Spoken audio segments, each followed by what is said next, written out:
Bona tarda a tots. Benvinguts al webinar de Group Solving. Creiem que és una matèria molt interessant per tothom i de molta actualitat. Aquí a la meva dreta presento el gerent de comunitats, en Rafael Martínez. Bona tarda, Rafael. Bona tarda. Jo soc en Ramon Soler, administrador de Group Solving. Doncs Group Solving fa aquest webinar per l'emergència climàtica que estem patint i creiem que hi ha el canvi climàtic, que està bé, i creiem necessari que tots posem el nostre granet de sorra per contribuir a la millora energètica i que poder deixar pels que vinguin darrere un món millor. I tots hem de poder contribuir amb la matèria. És per això que volem que tothom es pugui sumar-se al nostre compromís que tenim com a empresa i per això el motiu de fer aquest webinar. També el preu de la llum, com tots saben, ha anat pujant molt últimament. Hem rebut bastantes inquietuds de clients nostres, de comunitats, i creiem que les plaques solars poden ser una solució en aquest tema. És per això que una empresa referent en el sector que es dedica, que és l'empresa Dimus, molt amablement vindrà a fer l'exposició. L'exposició o conversa que tenim plantejat serà merament pràctic per mirar els dubtes que puguin sorgir a les comunitats de propietaris, que el nostre gerent és molt conscient perquè les ha rebut i ja amb la seva experiència ja sap què és el que volem, el que volen els veïns per poder saber si sortirà viable posar plaques solars o no. Doncs seran converses, hi ha moltes preguntes que el senyor Martínez farà i al mateix temps si alguna pregunta no queda resolta de les que facin, doncs vostès mateixos poden preguntar el que creguin i quan acabin la conversa o l'exposició els hi seran molt amablement respostes, o sigui, poden dir el que vostès creguin. I espero que els agradi, comentin el que creguin i presentaré qui farà la ponència, el director comercial de l'empresa Dimus, en Joan Miralles. Benvingut, Joan. Gràcies.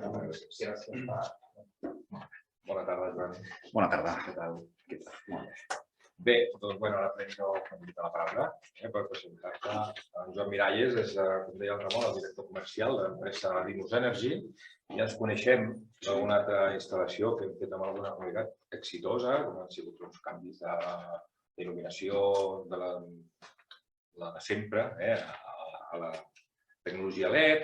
Hem demanat inclús algun projecte d'un edifici ja dels nostres, d'alguna comunitat de propietaris per instal·lar plaques solars per la inquietud dels propis veïns.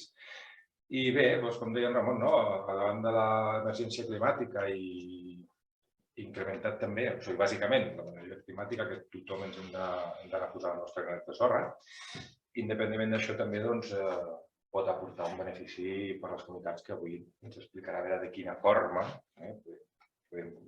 poden tenir aquest benefici.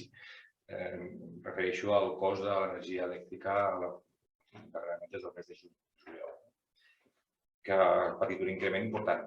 Aleshores, jo sense més preàmbuls, jo crec que el millor que podem fer, Joan, és que passar-te la paraula i que ens facis la teva presentació i a partir d'aquí jo tinc una sèrie de preguntes que et vull fer. Perfecte. I sense més, com dic, doncs passo la paraula al Joan que ens il·lumini. Moltes gràcies, Rafael. Primer de tot volia donar les gràcies al Grup Solving per donar-me aquesta oportunitat de venir a aquesta jornada. Crec que és molt oportú que feu això ara i alhora espero que sigui interessant per tots els assistents. Em presento, com heu dit, soc Joan Miralles, director comercial de Dimus Energy. Dimus és una empresa de serveis energètics especialitzada en el que són eficiència energètica, energies renovables i mobilitat elèctrica. Ara mateix, a nivell industrial, estem treballant per empreses són grans consumidors, empreses com Grifols, Estrella d'Am, Codorniu, i a nivell residencial estem col·laborant amb més de 100 administradors, entre ells Solfin, al qual els donem un suport per mirar de detectar, o sigui, d'optimitzar els consums dels edificis que administren i implementar mesures que puguin generar un estalvi energètic en aquests edificis. Ara mateix, dins d'aquest sector, pràcticament el 60% dels nostres projectes ja són instal·lacions fotovoltaiques, tant a nivell d'autoconsum individual com autoconsum col·lectiu.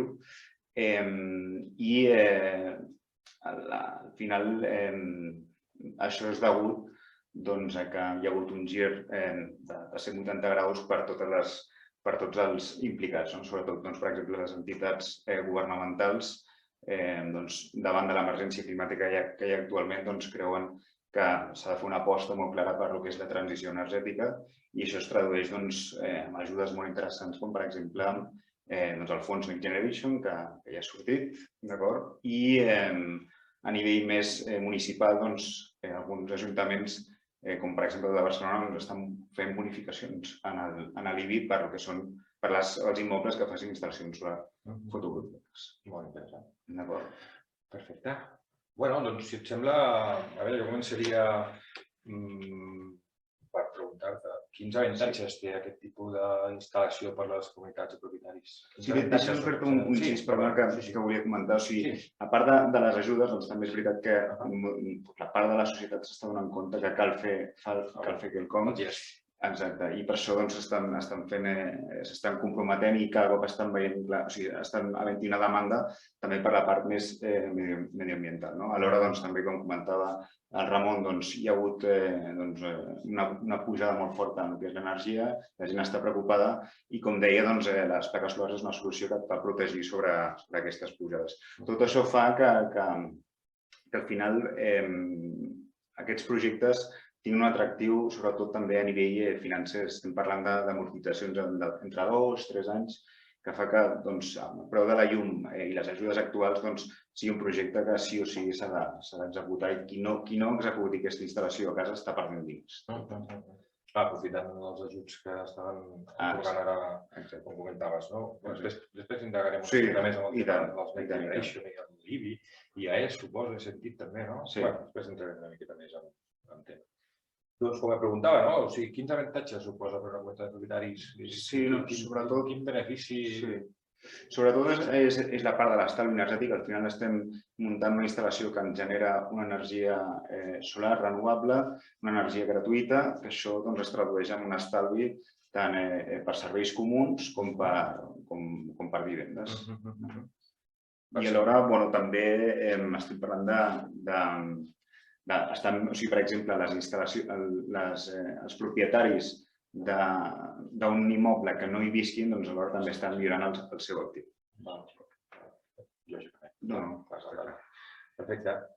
Doncs posem com a exemple una comunitat de propietaris que ara mateix, demà mateix, ens truqui i ens digui que volen instal·lar plaques solars, que estan interessats. Aleshores, quins serien les passes, quin procés s'ha de seguir per començar aquest projecte, per portar-lo a terme?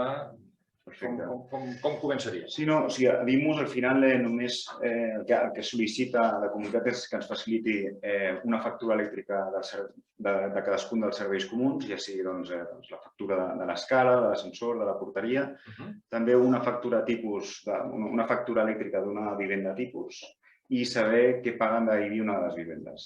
Amb aquesta informació i saber la ubicació de la comunitat, amb això podem calcular, o sigui, tenint en compte tres vectors fonamentals que serien saber tenint en compte la superfície útil de la coberta, la demanda energètica de l'edifici i les possibles ajudes que poden accedir. Amb això el que fa DIMUS és calcular una instal·lació, una potència, un projecte el més rentable possible per la comunitat. I veient aquests valors, també decidim si és interessant fer una instal·lació per que són els serveis comuns, únicament per serveis comuns, o val la pena, perquè també veiem que hi ha molta capacitat de producció, doncs fer una instal·lació que l'energia vagi tant a serveis comuns com a les vivendes. Que seria la diferència entre autoconsum i el servei a les vivendes que seria col·lectiu, no? Exacte. Col·lectiu o autoconsum? Exacte. O sigui, quan hi ha un únic subministre, és un autoconsum que li diem individual. Quan hi ha més subministres, passa a ser una instal·lació col·lectiva. Un habitatge unifamiliar seria autoconsum, evidentment. Exacte. Si fos un edifici que tingués només un únic subministre, doncs seria, i injectessin l'energia només en aquell únic subministre, seria un autoconsum individual. Parlem d'escala, sensor, el que exacte. No? Exacte. I com poden beneficiar-se els veïns de l'edifici d'aquest estalvi? És el que comentem, no? És a dir, al final la clau en un edifici, perquè estem parlant normalment d'edificis plurifamiliars o comunitats de propietaris de diferents subministres, aquí la clau és el que es diu l'autoconsum col·lectiu o comunitats energètiques. L'avantatge d'això és que amb una única instal·lació som capaços d'agafar aquesta energia i compartir-la entre els diferents subministres. Llavors, això funciona de la següent manera. Al final, el que fem és, com deia, muntar una única instal·lació, l'energia s'injecta directament a la xarxa, d'acord? I col·loquem un comptador, que és el que seria el comptador fotovoltaic, que se'n diu ara mateix, que és un comptador que col·loca Endesa Distribución, és un comptador totalment homologat, i el que fa aquest comptador és registrar la producció energètica d'aquesta producció i Endesa s'encarrega de repartir aquesta energia als participants d'aquesta instal·lació. El que es fa és, el que es diu és un acord de repartiment previ, en el qual decidim, que és un acord totalment flexible, en el qual decidim quanta energia destinem a serveis comuns, que normalment això creiem que va en funció de la comunitat, en funció de la demanda energètica de serveis comuns, i la resta normalment es reparteix entre els participants, es reparteix segons el coeficient de propietat.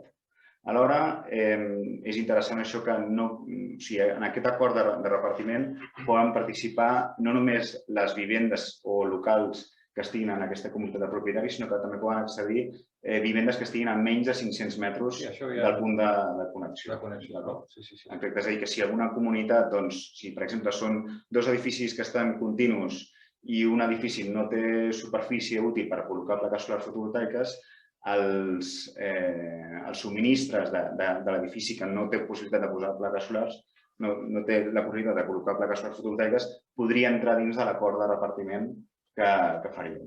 Està molt bé. Exacte. Per tant, és com funciona. Al final, és un repartiment de forma telemàtica. És a dir, l'energia que produïm s'injecta a la xarxa, físicament no sabem on va exactament. Vull dir, sabem cap on va, però vull dir que no és l'important. L'important és que es registra aquesta producció i Endesa Distribución ja la reparteix de forma telemàtica a les factures elèctriques de cadascun dels veïns, d'acord? I li repercuteix l'estalvi, ja sigui per el que és la part d'autoconsum o excedents. Quins percentatges, almenys, entre autoconsum i consum individual seria el benefici, diguem, d'aquesta captació? Això depèn una mica de com es consumeixi, però normalment en serveis comuns estem donant un estalvi energètic entre el 50 i el 30%, perquè són consums que normalment van més acord a la producció solar, i en vivendes estem parlant d'entre el 30 i el 10%. També depèn de la capacitat de producció i de com consumeixi aquestes vivendes. Perfecte. És necessari canviar els diferents veïns de mantenir, com sabem tots, el mercat es va alliberar, i qualsevol veí pot tenir una companyia comercialitzadora contractada, una altra. És necessari canviar de companyia? Aquesta pregunta sorgeix molt, sempre. És totalment independent. O sigui, cada vivenda o cada subministre pot tenir la seva comercialitzadora i pot entrar dins aquest acord de repartiment. No cal canviar i que tots els participants d'aquesta comunitat energètica passin tots a una mateixa comercialitzadora. Després comentaves també sobre uns coeficients de repartiment. Això, aquests coeficients de repartiment entre els diferents veïns, Com es marca? Has parlat de coeficients, no, abans? Sí, és a dir, això és un tema que moltes vegades ens pregunten, perquè pot ser que hi hagi vegades que algun veí d'aquesta finca plurifamiliar o d'aquesta comunitat no vulgui participar, doncs pot quedar fora si vol i amb això es demostra que aquest acord és totalment flexible. És a dir, que podríem... I aquests coeficients també són totalment flexibles. És a dir, si algun veí decideix pagar més per la inversió per tenir més repartiment, doncs es podria fer. Podríem marcar els coeficients de conformitat amb les exigències. O sigui, per l'experiència que tenim, normalment el que es fa és això, destinar un part de l'energia a serveis comuns, segons la seva demanda energètica, perquè ens interessa que sempre hi hagi autoconsum, que hi hagi pocs excedents, d'acord? I després, la resta, el que és més fàcil, sobretot de cara a l'administrador, és fer-ho tenint en compte els coeficients de propietat, perquè cada veí farà la seva aportació econòmica segons el seu coeficient de propietat, al igual que pot passar per una altra inversió, i per tant li pertocarà aquell percentatge d'energia per casa seva. Bueno, aquí jo faig potser una petita introducció que el Codi Civil de Catalunya ens diu que, segons l'article 553, per aquí inclús, el 25, que qualsevol instal·lació, tipus d'instal·lació en pro de l'eficiència energètica i requereix només el que és la majoria simple dels vots i propietaris, una junta de propietaris.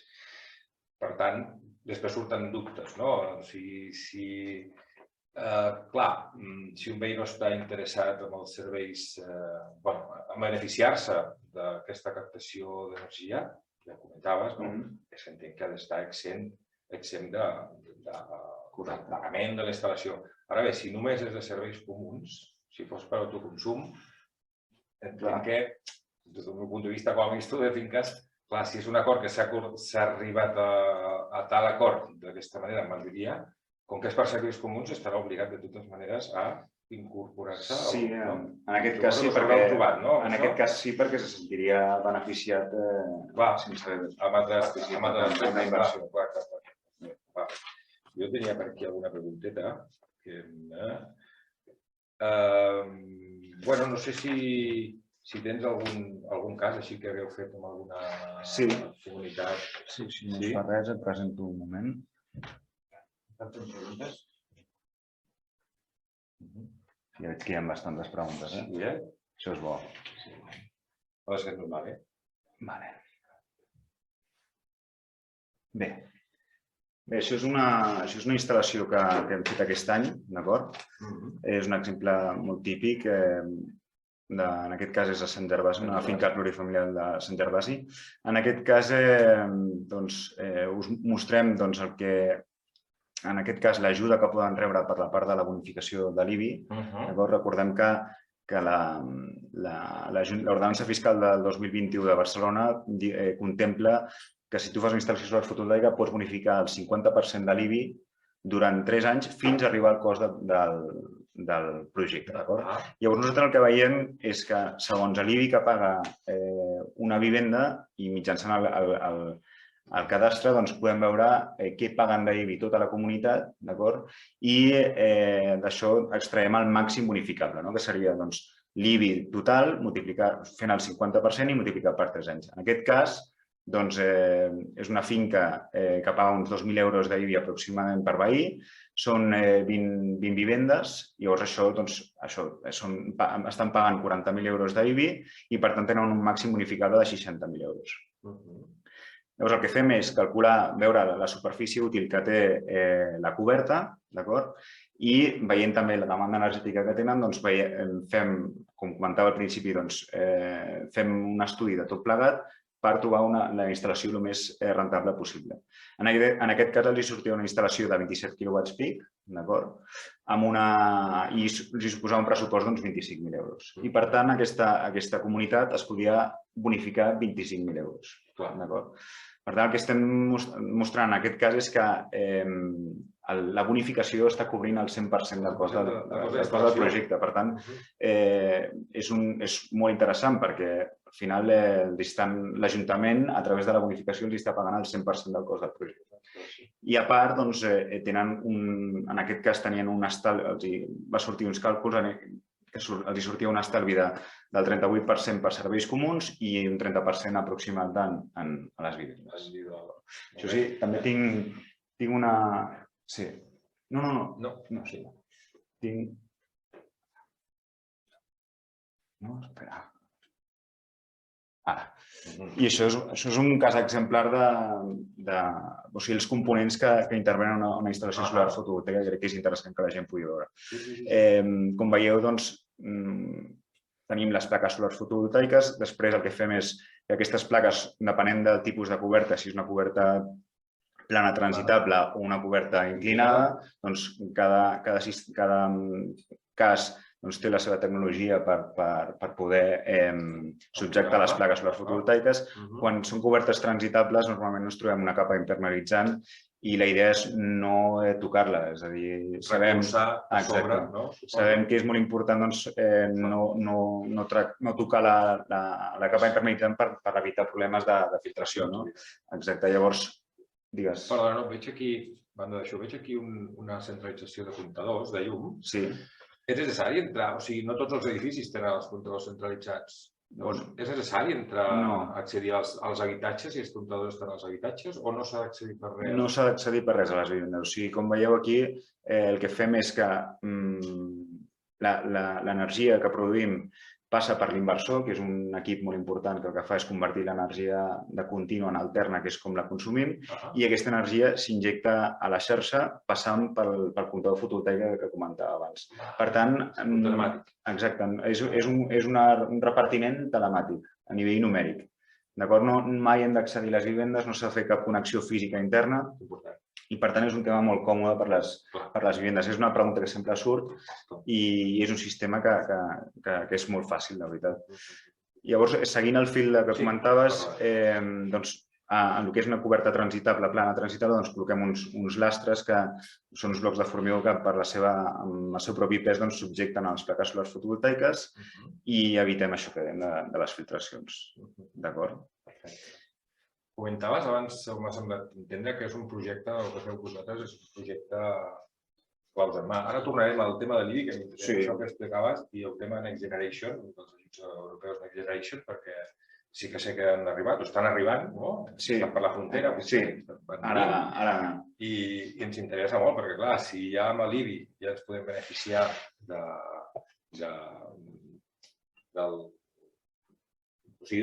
pagar el 50% per poder finançar les plaques, d'alguna forma ens sortirien gratis a les comunitats, no? Com ell diu. Sí. Perquè l'IBI l'hem de pagar sí o sí. Exacte. O sigui, també depèn una mica de què està pagant d'IBI una comunitat. Hi ha comunitats de propietaris que la suma dels IBIs que paguen anant a buscar el màxim unificable no cobreix el 100% del cost del projecte. Però, al final, estem parlant d'amortitzacions entre 2 o 3 anys i tenint en compte que alhora també hi ha els fons Next Generation, que és un tema que, o sigui, des del nostre sector estem una mica decepcionats amb l'ICAEN, amb la Generalitat. No m'agrada que digui això aquí, però és un reclam que s'ha de fer, que és que des de l'1 de juliol ja es va publicar en el BOE els fons Next Generation, d'acord? I és l'Estat, a través de les comunitats autònomes, el que fa és canalitzar aquestes ajudes i en el cas de Catalunya es canalitza a través de l'Institut Català de l'Energia, que és qui ha de publicar la convocatòria. Estem a l'espera, en principi deien que aquest mes de novembre havien de sortir. Tingueu en compte que hi ha altres comunitats autònomes com les Illes Balears que ja fa temps que han publicat això i per tant ara mateix estem en desavantatge. O sigui, tenim projectes que estan aturats per culpa de que no han publicat això encara. Sí que a nivell residencial, sobretot a nivell industrial, perquè té un caràcter incentivador aquesta ajuda, és a dir, no poden fer la instal·lació si no han demanat prèviament l'ajuda. I, en canvi, en el sector residencial ja podrien executar el projecte i després demanar l'ajuda. Tots els projectes que s'hagin executat després del 1 de juliol poden executar i després sol·licitar l'ajuda. Per tant, estem en aquest moment, que és un moment molt interessant i molt oportú per a les comunitats, és que poden sol·licitar la bonificació de l'IBI i alhora complementar amb el fons Next Generation. Això que al final, segurament i possiblement, sigui una instal·lació que pugui sortir molt beneficiosa per la comunitat, perquè al final sortirà com gratuïta, no? Exacte, és una aposta molt clara per a les entitats públiques, és a dir, hi ha aquestes ajudes i crec que totes les comunitats de propietaris han d'aprofitar aquesta oportunitat. És una oportunitat que no s'ha de deixar escapar. Les ordenances, deies abans, clar, perquè ara el 2021 les ordenances són unes, i els beneficis de l'IVA, de l'IBI, però del 2022 quan tindrem les bases? O ja més o menys sabeu alguna cosa? Hi ha un esborrany, no? Sí, sempre a finals d'any sempre surt l'esborrany que redacta l'Agència de l'Energia de Barcelona i en principi hi ha una previsió que aquest 2022 segueixin havent-hi aquestes ajudes. Ha de passar pel ple de l'Ajuntament i esperem que es mantinguin. Tenim l'experiència d'anys anteriors, en el 2019, per exemple, podies bonificar el 50% de l'IBI durant 3 anys sense límit i ara han anat limitant i també hi ha altres ajuntaments que han limitat més la bonificació que Barcelona, com per exemple Sant Cugat, que està al 50% durant 5 anys fins a arribar al 50% del cost del projecte, depenent de si és una instal·lació solar fotovoltaica d'autoconsum col·lectiu o individual, és a dir, hi ha diverses... Però la qüestió és que ara mateix tenim la certesa que tots els projectes que s'executin el 2021 podran accedir a aquesta bonificació que els hi pot arribar a cobrir el 100% del cost del projecte i no sabem què passarà el 2022. La idea és que es mantingui, però al final és una incertesa. Sí, hem d'esperar al gener, potser, no? Exacte. Abans de dir, comentàveu que és un projecte, els que feu són claus en mà. Sí. Aleshores, entenc que, en aquest cas vosaltres, a Dimos, us encarregueu de fer tot des del principi, l'estudi, llicències, tot, absolutament tot, i tot és bonificable? Efectivament. D'aquesta manera, tot l'import del projecte des del principi fins al final us ho carregueu i tot és bonificable amb l'IBI? Nosaltres fem projectes claus en mà, en la qual s'inclou tot el que és la documentació prèvia per demanar la llicència d'obres, tot el que és material, instal·ladors, direcció d'obra, enginyeria, tot això, inclús també sol·licitar les bonificacions de l'IBI, és un claus en mà. També ho feu vosaltres. Exacte. I normalment aquests pressupostos es poden afrontar de dues maneres. Es poden afrontar amb fons propis, que donen unes condicions X, depenent de cada comunitat, són una mica flexibles, però normalment és un tant per cent per començar i després es van fent pagaments depenent del tamany de la instal·lació, si es fan per certificacions o no. Però després també hem ideat una forma de finançament personalitzada que crec que és molt interessant, que la idea és fer un finançament a 3 anys, d'acord, amb una carència de X mesos per fer coincidir el moment en què reben la primera bonificació, la coincidim amb el moment que fan el primer pagament, la primera quota. Llavors, d'aquesta manera, a l'extracte de l'IBI no els hi arriba al 100%, sinó que els hi arriba al 50% i per tant tenen uns diners per pagar les quotes d'aquest projecte. D'aquest projecte. Està bé, molt bé. Sí, perfecte. La veritat és que està tenint bastant d'èxit perquè dona una comoditat a la comunitat per no haver de fer derrames i inclús permet que, perquè estem parlant normalment aquestes bonificacions es donen entre els 6 i els 8 mesos i la instal·lació pot estar en marxa ja entre 4 i 5 mesos. Per tant, pot ser que la planta ja els generi un estalvi energètic i encara no hagin començat a pagar la instal·lació. Que poden estar beneficiant-se d'aquest estalvi abans de començar a pagar.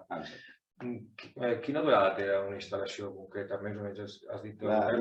L'execució, no? Sí, des que us diem, escolta, aquesta comunitat està interessada, estem interessats de debò, i vosaltres comenceu a prendre mesura de la taulada, els càlculs, fins que està tot instal·lat. Nosaltres fem el pressupost, una vegada acceptat, doncs el que fem primer, o sigui, hi ha un mes o així, entre 1 i 2 setmanes que el que fem és tot el que és la part de documentació prèvia, és a dir, estat de midaments, anem a veure amb els instal·ladors petits intríngulis o com pot estar la instal·lació per executar-la. Després paral·lelament demanem la llicència d'obres, que és bastant ràpid, afortunadament, i depenent del tamany de l'instal·lació estem trigant entre 2 o 3 setmanes. Sí. Una vegada executat el projecte, tenim dos fronts, dos tràmits importants a fer. Primer de tot, sobretot, és fer el tràmit per aconseguir la bonificació de l'IBI. Que això, doncs, tenint l'acte o sigui, per poder sol·licitar aquesta bonificació que ho tramitem nosaltres, hem de presentar a Hisenda una sèrie de documents que serien l'acte conforme s'ha aprovat el projecte. S'ha acordat això, sí. Per part de la comunitat. Sí, exacte. L'acte de l'acord de la comunitat. Exacte.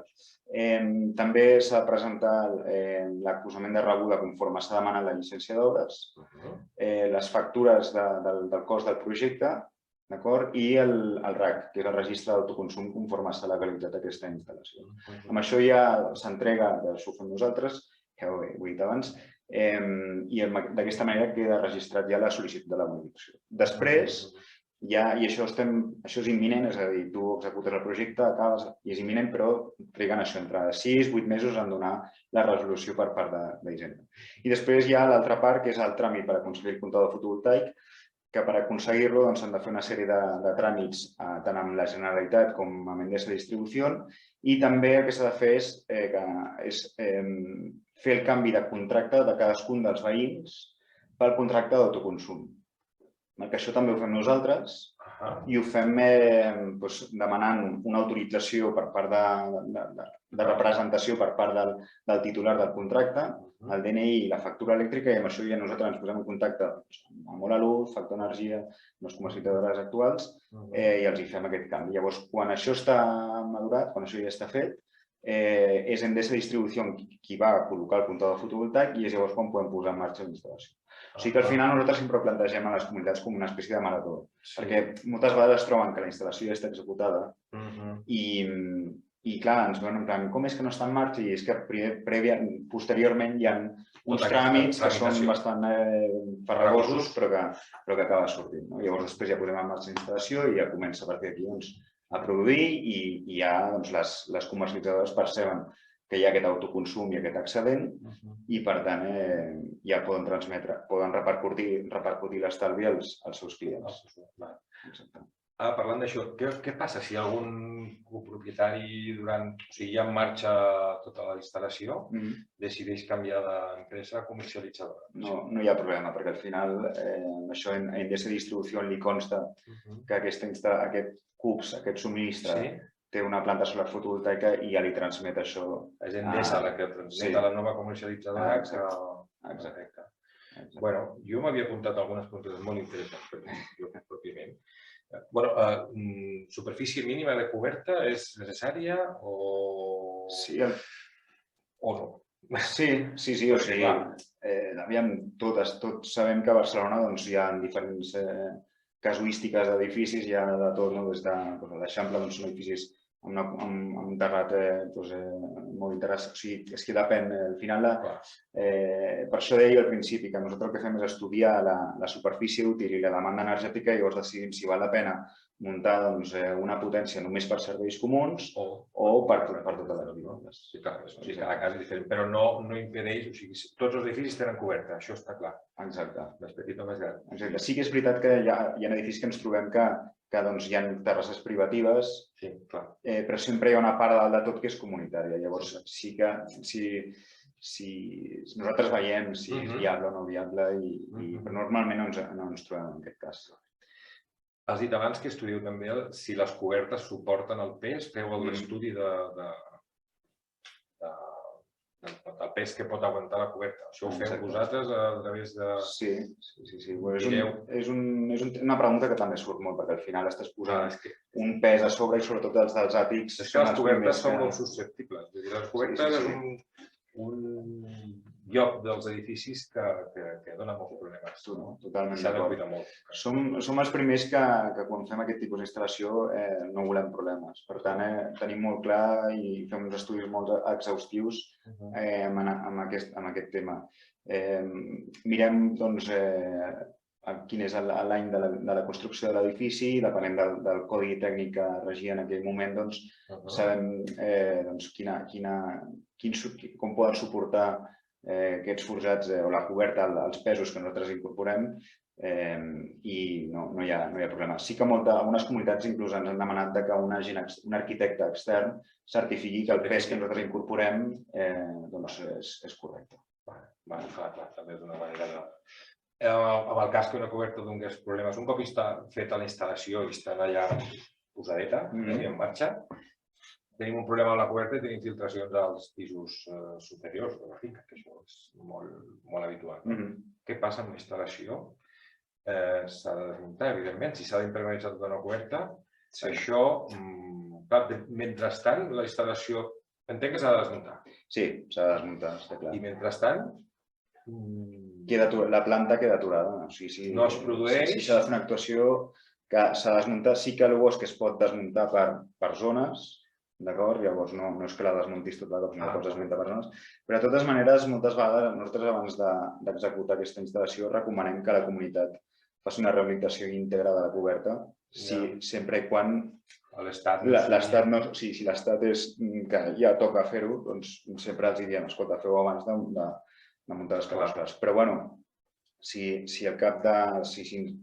s'instal·la i al cap de 10 anys, perquè estem parlant d'aquesta instal·lació, pot durar més de 30 anys. Això és el que volia preguntar. Quan pot durar una instal·lació? S'estima això entre 30 i 35 anys. També depèn del tipus de manteniment que es faci. És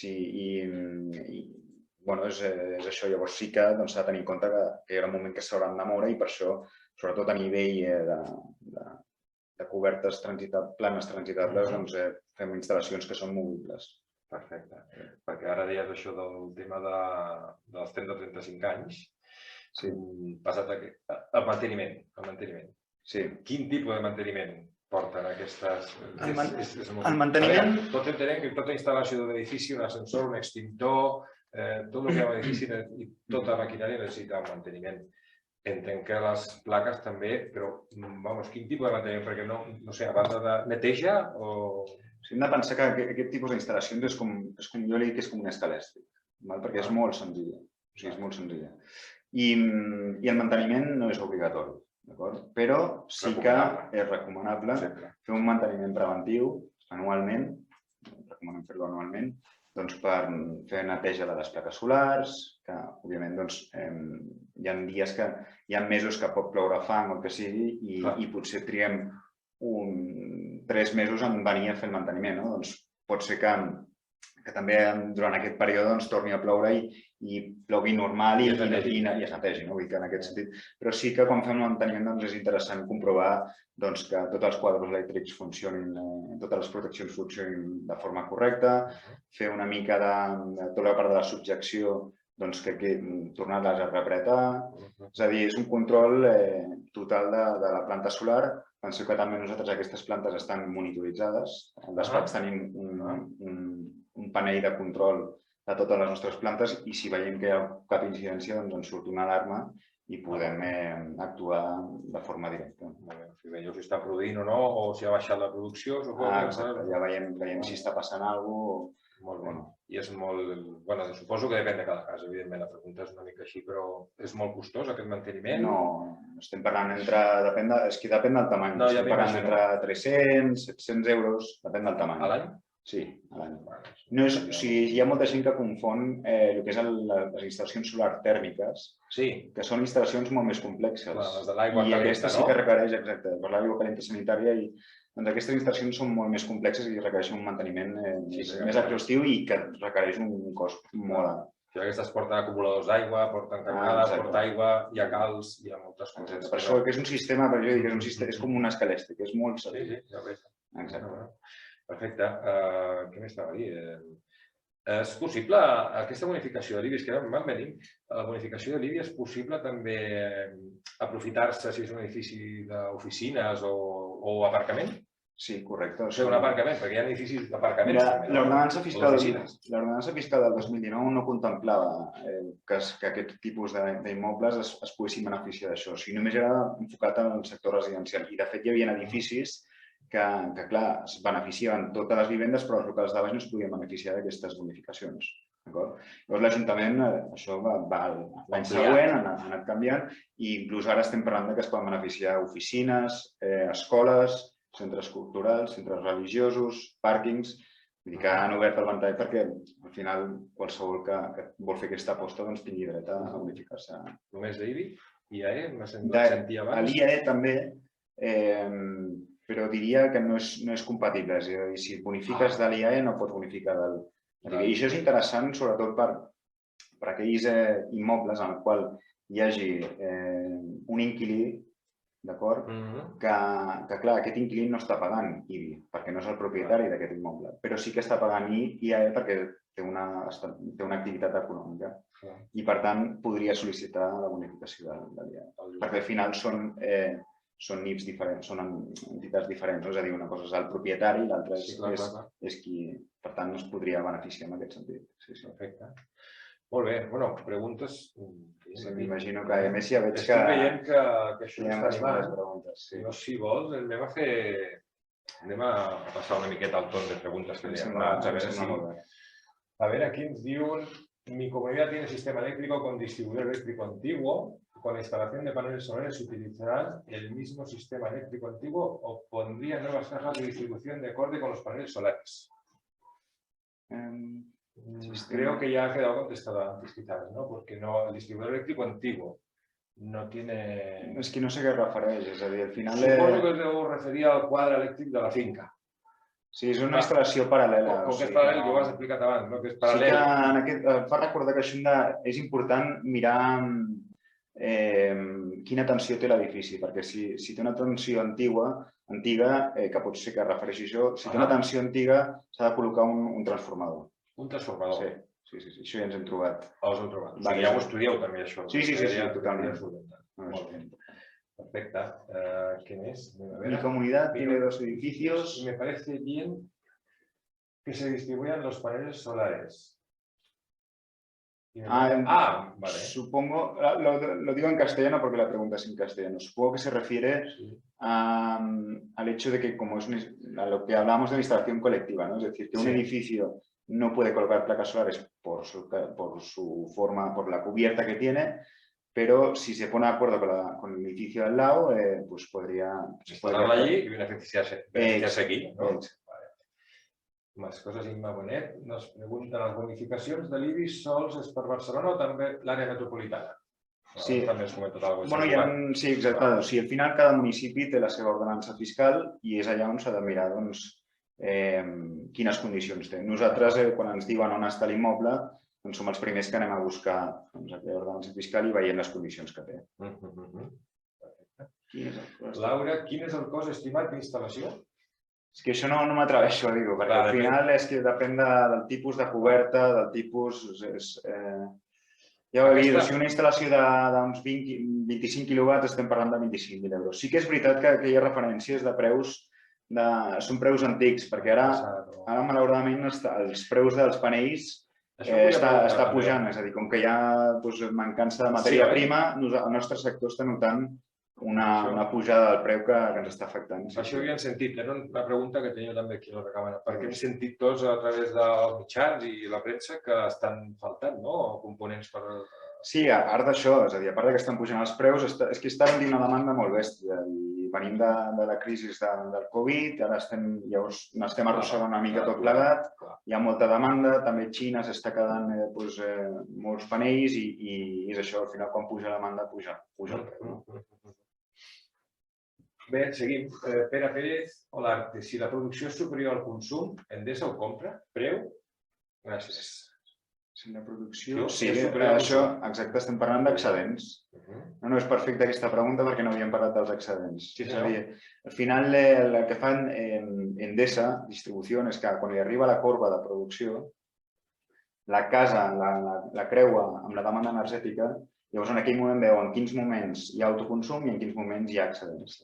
Per exemple, a l'estiu, que normalment és quan hi ha màxima producció i la gent està de vacances, seran moments en què, com diu el Pere, la producció serà superior al consum. Llavors, en aquell moment, generarem uns excedents que mitjançant el que es diu la compensació simplificada, la comercialitzadora de cada país doncs li haurà de compensar un preu acordat, que normalment ja són les comercialitzadores les que ja tenen aquests preus. Fixen aquests preus, Sí, no? fixen aquests preus. És un preu que està per sota del preu que nosaltres comprem i, per tant, sempre el més important és autoconsumir. És a dir, nosaltres sempre tenim la frase que quan més s'autoconsumeixi, més rentable és la instal·lació.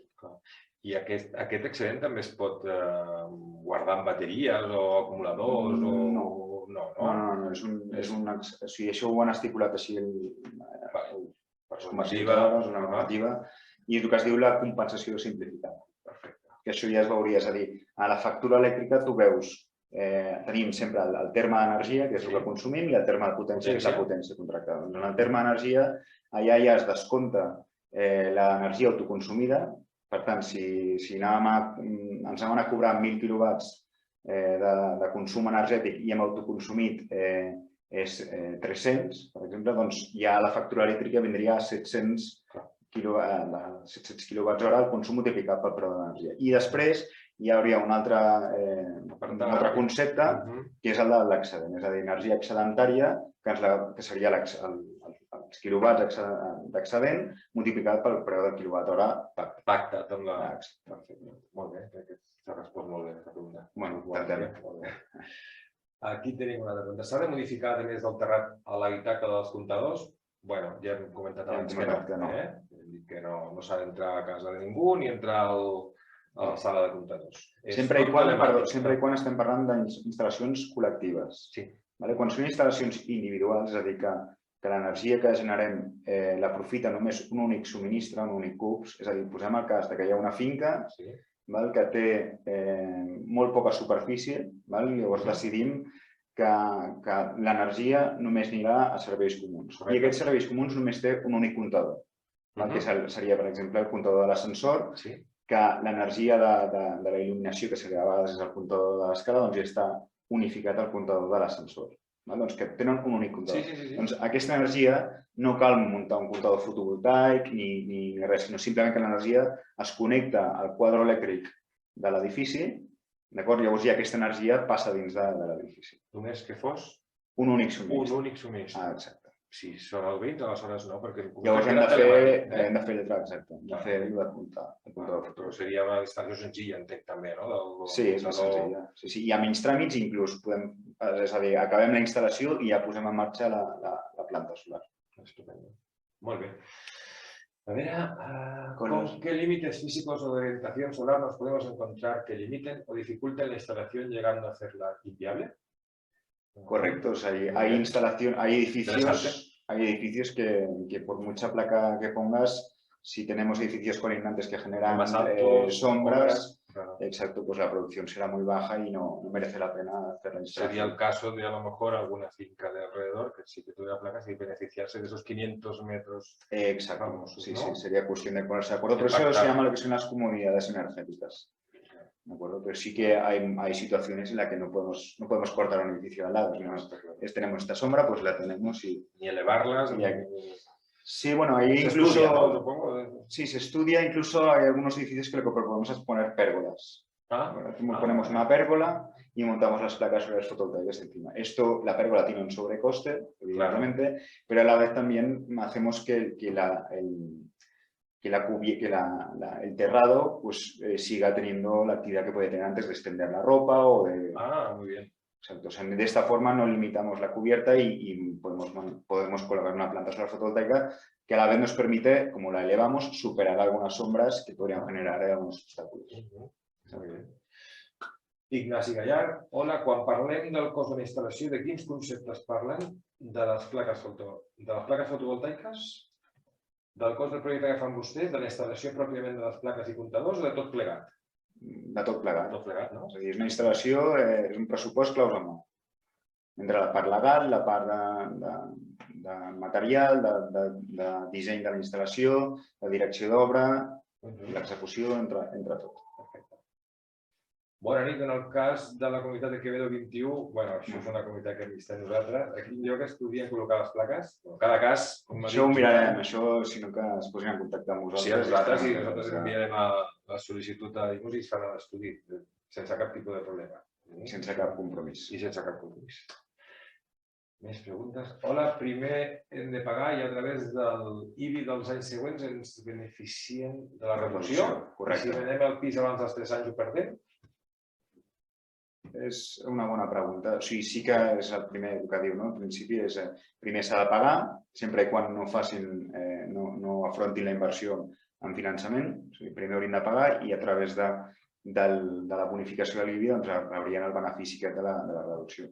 Si venen al pis, això és que no ens hi hem trobat. És un tema que no sabria respondre. Això entenc que hauria de ser un pacte entre comprador i venedor i que el dia del notari doncs hauríem de parlar. Exacte. Però bueno, cada cas això... Això serveix per... No, està bé. Són casuístiques diferents. No, perfecte. Está muy bien. El següent, el tema del IBI parece que beneficia en función del barrio. Sin embargo, el proyecto no varía según el barrio, ¿no? No, sí, és així.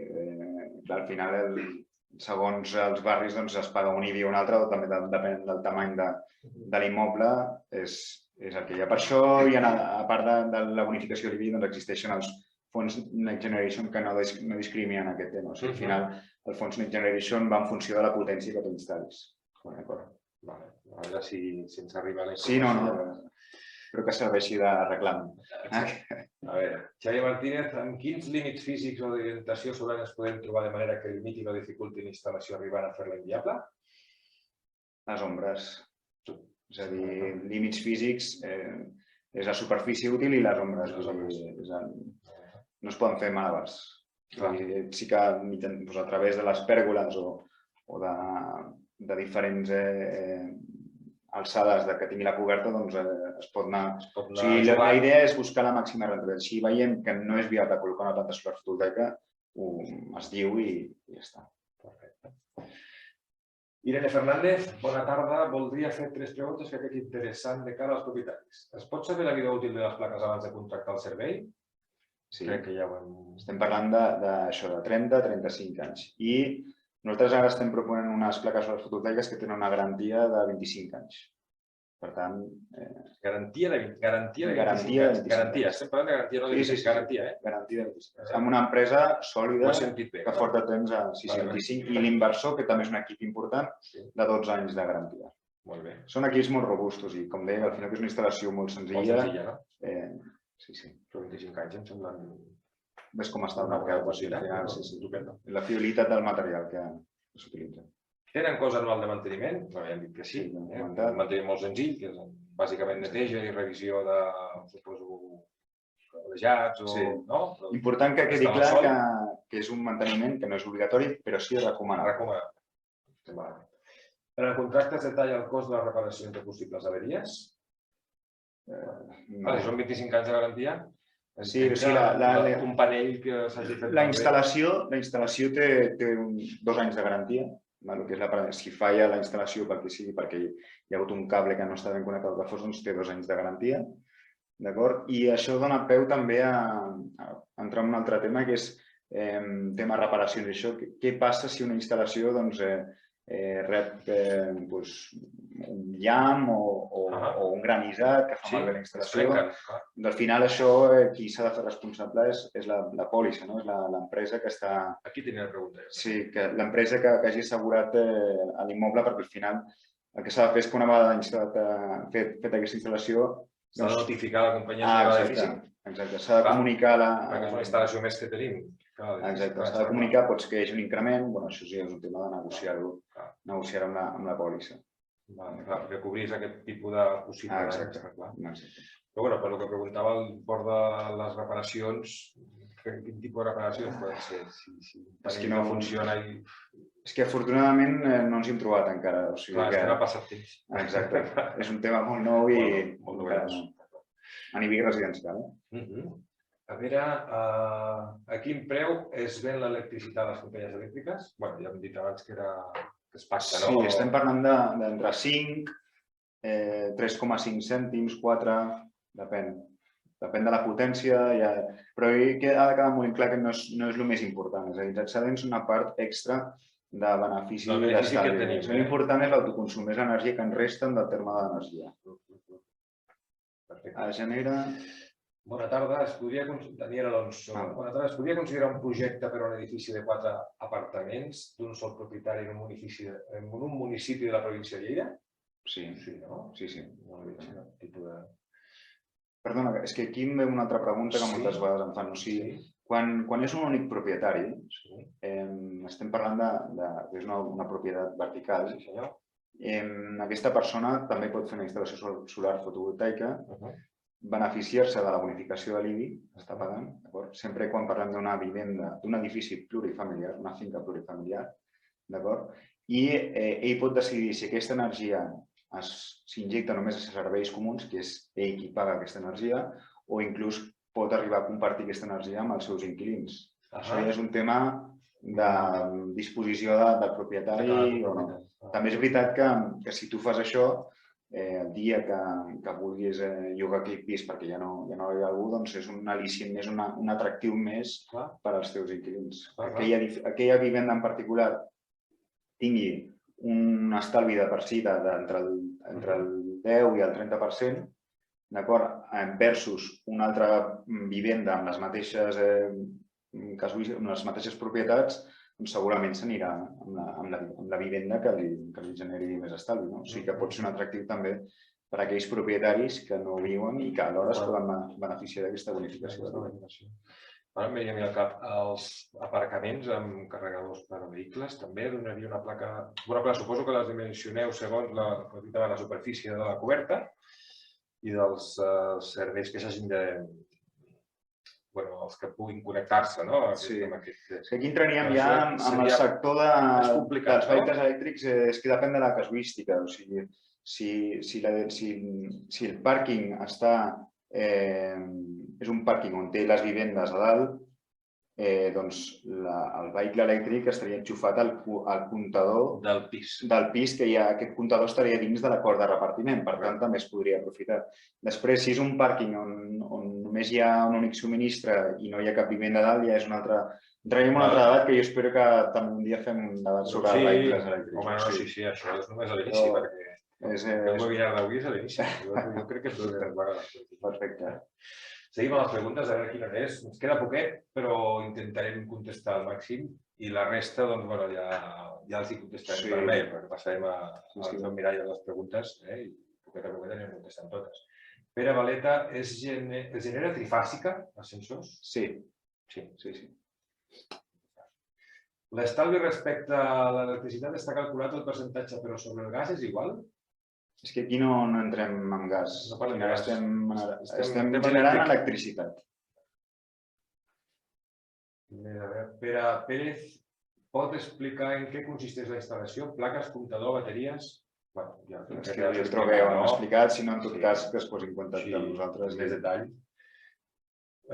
Quan és la durabilitat de les plaques? També ho hem dit, no? Entre 30 i 35 anys. Ja t'ho responc jo. Sí, molt bé. Bona tarda. Si no ho he entès malament, mentre s'instal·la l'altra instal·lació elèctrica queda aturada,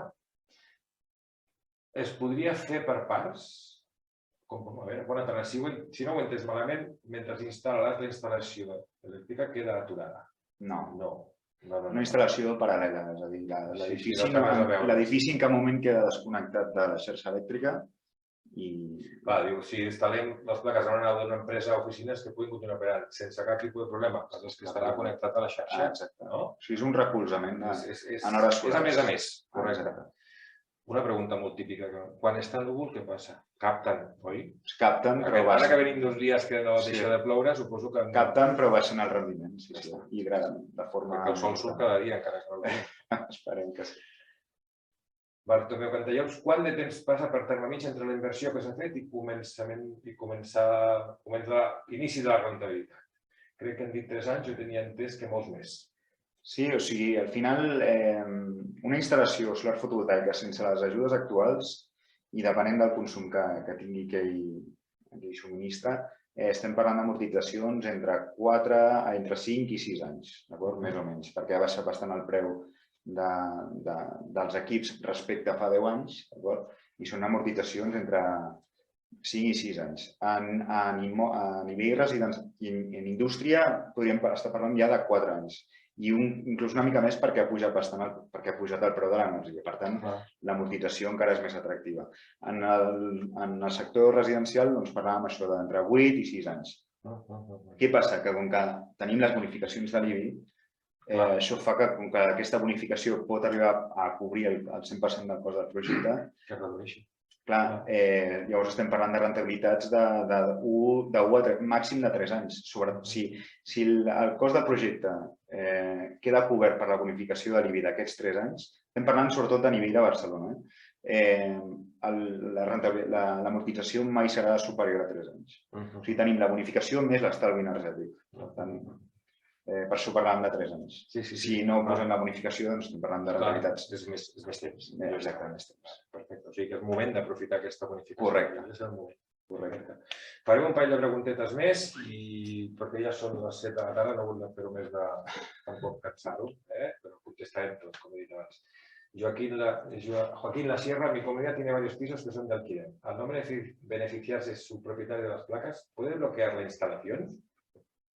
Entiendo que el propietario... Sí, los propietarios, al no beneficiarse el propietario directamente del... Sí, el propietario se va a beneficiar únicamente de lo que es servicios comunes. La bonificación del IBI, que es lo comido por los servicios, porque él hará la inversión de 10.000 euros y se van a bonificar 10.000 euros, pero estará mejorando su activo por lo que decíamos antes, ¿no? Será un inmueble mucho más atractivo porque tiene un ahorro adicional.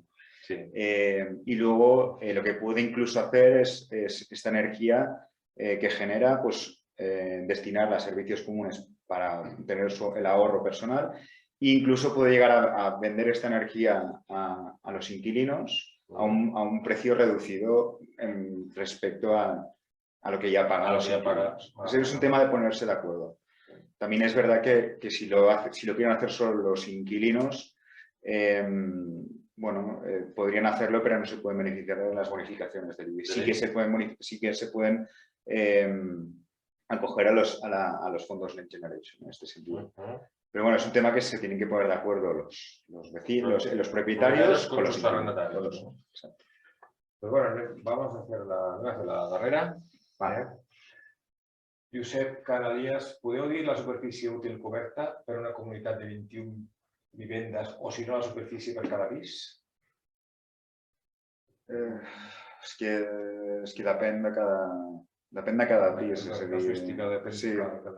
Això nosaltres fem un estudi que en una setmana, o sigui, amb la informació que demanem, que normalment, ja ho he dit abans, és una factura elèctrica de serveis comuns, una factura elèctrica d'una de les vivendes i l'IBI que paguen, amb això podem fer un informe, un pressupost claus en mà i un informe d'estalvis molt detallat i exhaustiu i podran veure si li surt a compte o no. Perfecte. He vist una pregunta, he dit que era l'última, però anem a fer l'última perquè aquesta la volia fer jo. La instal·lació és fàcilment ampliable? Es pot començar per les necessitats comunitàries i després afegir... Es pot començar per les necessitats comunitàries i després afegir vivendes? Les ampliacions també són modificables? És bona aquesta, És molt bona pregunta, sí. Sí, és l'última per posar-me a prova. Exacte. Aviam, les instal·lacions que s'intenta fer és que siguin escalables, és a dir, que es puguin anar ampliant.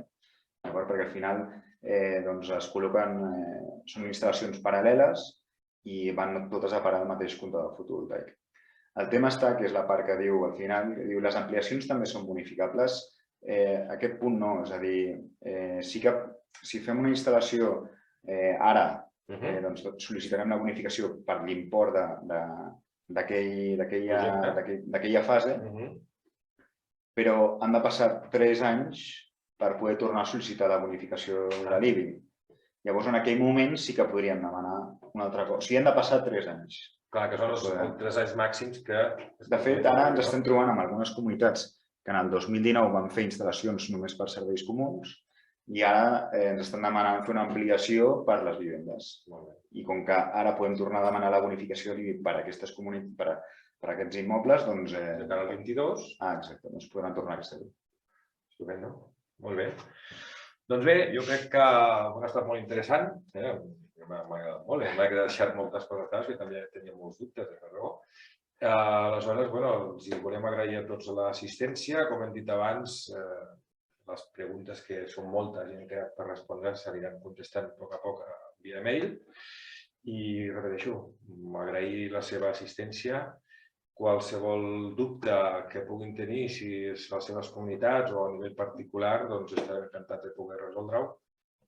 Li facilitarem les consultes, evidentment. En aquest cas, el nostre company quasi de tertúlia, el Joan Miralles, que és, com hem dit abans, que representa l'empresa Dimos, però, vamos, que sense problema. En cada cas s'estudiarà i... Estem a la seva disposició. Això. Doncs moltes gràcies i molt bona tarda a tothom. Bona tarda. Gràcies.